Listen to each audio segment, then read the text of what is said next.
কুল ইয়া ইবাদিয়াল্লাযীনা আসরাফু আলা আনফুসিহিম লা তাকনাতু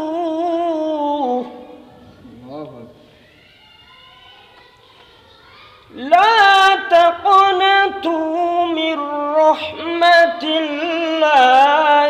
ইন্নাল্লাহা ইয়াগফিরুয যুনুবা জামিআ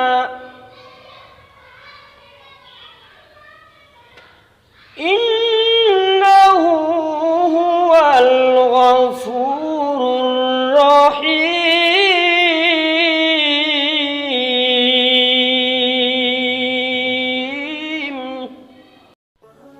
হযরত জুন্নুন মিসরি বলতেছে, আমি একবার কাপড় ধোয়ার জন্য নদীর কিনারে কাপড় ধুইতেছিলাম। কাপড় ধোয়া অবস্থায় দেখলাম একটা বিচ্ছু আসলো, বিষাক্ত বিচ্ছু। মুসলমান খেয়াল করে শুনেন, হয়তো বা এমন একটা অবস্থা আমার জীবনে আসবে, আপনার জীবনে আসবে। সামান্য একটা রব্বে কারীমের সামান্য একটা মাখলুকের কারণে আমাদের জীবনের পরিবর্তন হয়ে যেতে পারে, ঠিক কিনা বলে? সামান্য একটা বিষয়ে আমাদের জীবন পরিবর্তন হয়ে যেতে পারে। জুন্নুন মিসরি বলতেছে, আমি যখন কাপড় ধোয়ার জন্য গেলাম, যাওয়ার পর দেখতেছি একটা বিচ্ছু আসলো। আর ওই বিচ্ছু যখন নদীর কিনারে নামলো, নামার সঙ্গে সঙ্গে কচ্ছপ চলে আসলো পানির মধ্যে ভাসতে ভাসতে। নৌকা যেরকম মানুষকে নিয়ে যায়, সেই কচ্ছপ যখন ঘাটের মধ্যে আসলো, আসার সঙ্গে সঙ্গে সেই বিচ্ছু কচ্ছপের পিঠের মধ্যে উঠলো এবং যাইতে লাগলো। আমি জুন্নুন মিসরি চিন্তা করলাম, ব্যাপার কি? এই কচ্ছপকে বিচ্ছু দংশন করলে কচ্ছপ সঙ্গে সঙ্গে মারা যাবে, কিন্তু না, কিছুই তো হলো না। ব্যাপার কি? এর কাহিনী কি? এই কাহিনী আমাকে, এর ভেদ আমাকে জানতে হবে। এই জানার জন্য আমি কাপড় ধোয়া বন্ধ করে দিলাম। মুসলমান শুনে নাও, আমি জুন্নুন মিসরি যখন কাপড় ধোয়া বন্ধ করে দিলাম, হাঁটতে লাগলাম, দেখি সেই বিচ্ছু কোথায় যায়, কি আসে, এই বিষয়টা আমাকে জানতে হবে। তাকায় দেখলাম ওই কচ্ছপ বিচ্ছুকে নিয়ে ভাসতে ভাসতে, নৌকা যেরকম লোককে নিয়ে ভাসতে ভাসতে এক কিনারে থেকে আরেক কিনারে যায়, ওই কচ্ছপ তখন ওই বিচ্ছুকে ভাসতে ভাসতে নিয়ে আরেক কিনারে গিয়ে পর্যন্ত নামাইলেন। এরপর আমিও দ্রুত গতিতে আগাইতে লাগলাম। যাওয়ার পর দেখলাম একটা গাছের নিচে একটা যুবক মাত্র ঘুমিয়ে রয়েছে। ওই যুবককে দংশন করার জন্য একটা বিষাক্ত সাপ চলে এসেছে। সেই সাপ সেই যুবককে দংশন করবে। ইতিমধ্যে সাপ প্রস্তুতি নিয়েছে, যুবককে দংশন করবে। দংশন করার সঙ্গে সঙ্গে হয়তো যুবক মারা যাবে। যুবক জানে না আমার সামনে সাপ দংশন করবে। যুবক জানে না কিছুক্ষণ পর আমাকে মানুষ লাশ বলবে। যুবক জানে না কিছুক্ষণ পর 3 টুকরো কাপড় আমার গায়ের মধ্যে জড়াবে। যুবক জানে না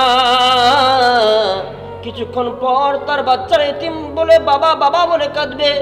যুবক জানে না কিছুক্ষণ পর তার স্ত্রী আলাদা হয়ে যাবে, তার মা থেকে আলাদা হয়ে যাবে। এই যুবক ঘুমায় রয়েছে। রব্বে কারিম কিরকম রব, রব্বে কারিম কিরকম মায়া করে।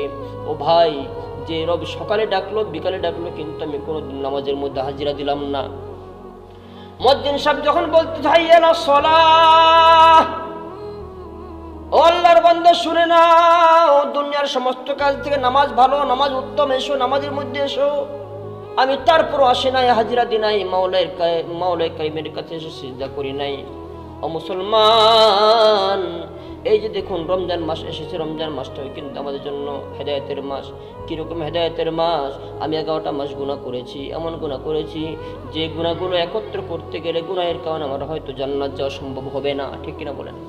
যে গুনাহগুলো একত্র করলে আমার মতো নাখানদান বান্দা কখনো, যে সমস্ত আমি পাপগুলো করি, যে সমস্ত মাওলাকে নারাজি করি, আমার মতো কপাল নিয়ে জান্নাত যাওয়া হবে কখনো না। মাওলাই খাওয়াই, মাওলাই পালে, মাওলাই ছোট কাল থেকে বড় কাল পর্যন্ত নিয়ে আসলো। মাওলাই কারিম আমাদের কত সুন্দর করে রিজিকের ব্যবস্থা করে দিল। যেই মাওলা এত সুন্দর করে খারাপ আঞ্জাম করে দিল, আমি সেই মাওলাকে ভুলে গেলাম। আমি কিরকম নাখানদান, আমি কিরকম বেজোর কমজোর, আমি কিরকম পাপিষ্ঠ। যে মাওলা আমাকে বৃষ্টি দিল, যে মাওলা আমাকে হাওয়া দিল, যে মাওলা আমাকে রৌদ্র দিল, যে মাওলা আমাকে ছোটকাল থেকে বড় করলো, যে মাওলা সুন্দর একটা চেহারা দিল, সেই মাওলাকে আমি কষ্ট দিলাম কিভাবে? আমার কিভাবে একটু বুঝে আসে না। মুসলমান বন্ধুরা আমার, হযরত জুন্নুন মিসরি বলতেছে, আমি তখন দেখলাম যুবককে সাপ যখন দংশন করার জন্য প্রস্তুতি নিয়েছে, ইতিমধ্যে কচ্ছপ দ্রুত গতিতে হাঁটতে হাঁটতে হাঁটতে হাঁটতে যুবক পর্যন্ত চলে গেল, সাপের পিছনে দাঁড়াইলো, সঙ্গে সঙ্গে যাওয়ার পরে পরেই সাপকে দংশন করলো। এই বিচ্ছু দংশন করার 1 সেকেন্ড হয় নাই, 1 সেকেন্ডের মধ্যে সাপ ছটপট করতে করতে মারা গেল। বলেন না সুবহানাল্লাহ। তার নিয়ামতের শুকরিয়া কেমনে আদায় করি, তাই বারে বারে ওই কদমে লুটিয়ে পড়ি, তাই বারে বারে ওই কদমে লুটিয়ে পড়ি। ও ভাই, যে মাওলাকে আমি কষ্ট দিচ্ছি, সেই মাওলার আজকে এই মুহূর্তে কুল ইয়া ইবাদিয়াল্লাযিনা আসরাফু আলা আনফুসিহিম লা তাকনাতু মির রাহমাতিল্লাহ, দুনিয়ার সমস্ত দরজা বন্ধ হয়ে যায়, অফিস আদালত জজ কোর্ট হাইকোর্ট সব বন্ধ হয়ে যায়, কিন্তু মাওলা বলে দুনিয়ার সমস্ত সিস্টেম বন্ধ হয়ে গেল, তখনও যদি তুমি আমার পায়ে একটা সিজদা করো, আমি তোমার জীবনের সমস্ত গুনাহগুলো মাফ করে দিয়ে আমি মাওলা তোমাকে মাসুম বলে ঘোষণা করে দেব। সম্মানিত হাজিরিন, আসুন আমি আপনি মাওলার পা ধরে মাপ নেই, মাওলাকে বলে মাপ, আপনি ছাড়া আমার কোনো মাবুদ নাই, আর আমি ছাড়া আপনার অনেক বান্দা আছে, আমি ছাড়া আপনার অনেক বান্দা আছে, কিন্তু আপনি ছাড়া আমার কোনো মাবুদ নাই। বনি ইসরাইল যুগের মধ্যে এক আল্লাহর বান্দা খুব কাঁদতেছে, অনুশোচনায় গুনাহের কথা মনে করে কাঁদতেছে। উপর থেকে আওয়াজ আসতেছে, এই বুড়ো, তোমার গুনাহ তো মাফ হবে না।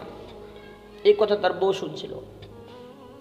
তার বউ বলতেছে, তোমার কান্দে লাভ কি, তোমার রব তো বলে দিয়েছে তোমার গুনাহ মাফ হবে না, তুমি অনেক পাপ করেছো, আগের থেকে তোমাকে বলেছিলাম পাপ করা ছেড়ে দাও। এবার বুড়ো চোখের পানি ছেড়ে দিয়ে বলতেছে, বুড়ি রে, বউ রে, আমি কার কাছে কাঁদবো, আমার মাওলা তো একজনই, আমি কাঁদলেই এই মাওলার কাছেই কাঁদবো, আমি হাসলেই এই মাওলার কাছে হাসবো। আল্লাহ মাফ করুক আর না করুক সেটা আল্লাহ তাআলার ইচ্ছে বা আল্লাহ তাআলার অধীনে আছে। এই কথা রব্বে কারিমে খুব পছন্দ হয়ে গেছে।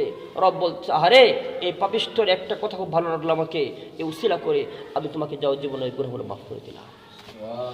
সম্মানিত হাজিরিন, আসুন আমরা উসিলা তালাশ করি। হতে পারে রমজান মাসটা আমাদের উসিলা।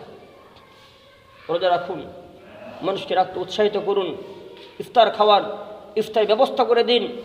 পার্শ্ববর্তী আমাদের মাদ্রাসা আছে, মাদ্রাসার মধ্যে ইফতার আয়োজন করুন, এতিমদের ভালোবাসুন, এতিমদের খাওয়ান, ওলামায়ে কেরামের সঙ্গে থাকুন, ওলামায়ে কেরামের খেদমত করুন। আমি এতটুকু বলতে পারি, আপনি যদি এই অবস্থায় মারা যান, রব এত আমাদের মতো নিষ্ঠুর না, রব কহার না, রব তো কহার একদিনের জন্য, আর রব তো রহমান সব দিনের জন্য। সম্মানিত হাজিরিন, আপনি কাজটা করে দেখুন, নিঃসন্দেহে কোনো সন্দেহ নয়, রব আপনাকেও ভালোবাসার চাদরে আবৃত।